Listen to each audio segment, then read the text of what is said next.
ได้ค่ายดีเนาะหมดทุกมือเนาะบางมือก็อย่างน้อยนึง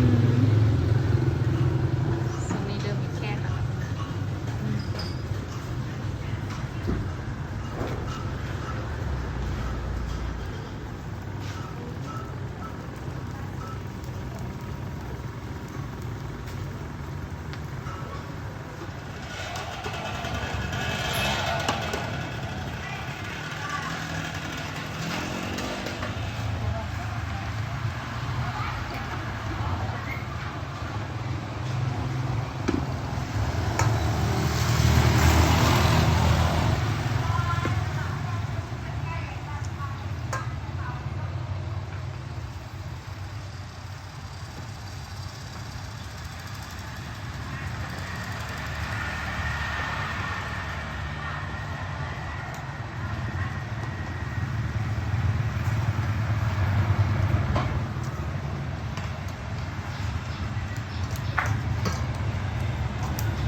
เลือกเอาเลยเด้อ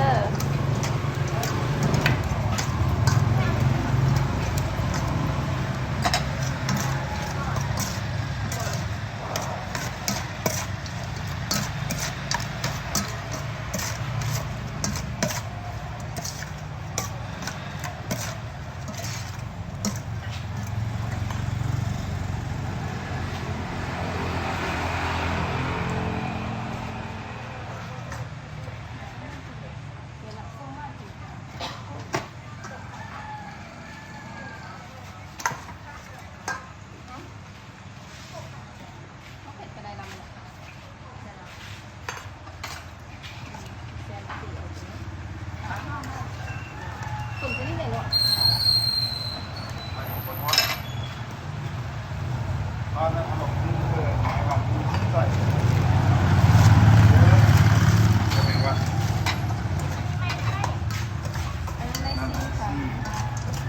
ช่องมันสร้างเป็นชี อันนี้ก็ขึ้น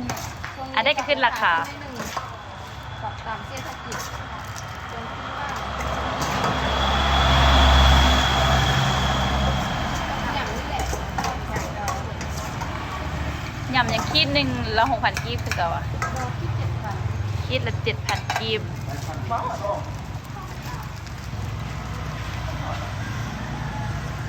นำไปกับที่ไหนเพราะว่าน้ำตาลก็ขึ้นต้องใจอย่างไรเรื่องตลอดเนี่ยกับเรื่องเงินพันเราได้เรา75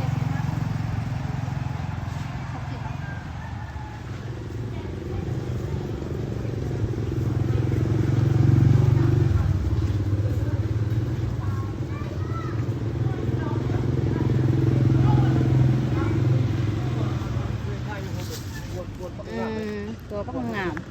มังเงาะเด้อโลเท่าไรนี่ตัว15,000สามารถมาซื้อได้เลยอยู่ตลาดผันล่วงตลาดคลองสวรรค์เน่จับพวงนั้นให้เบิกดีดูไอ้โซสกองนี่แบบเดียวไปตัวเองก็ซื้อใส่เด้ซื้อพอซอยพอคาเด้สิวเนาะ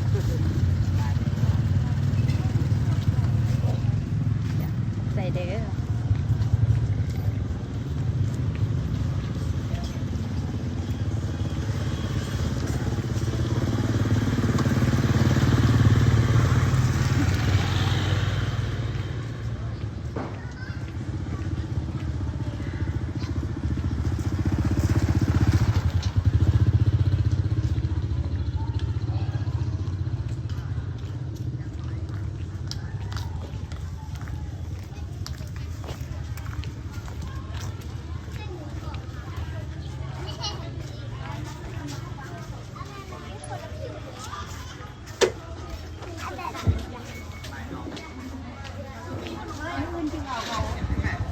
มีน้ำปูไหมน้ำปูมีปะ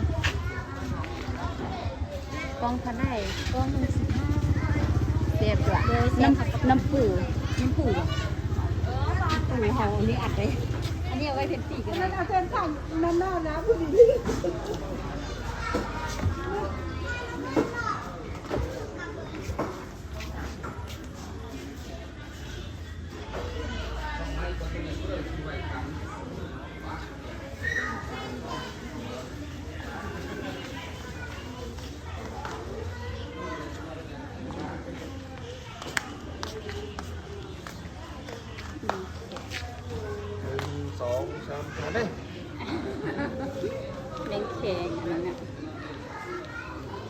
ต้มเจียวปิ้ง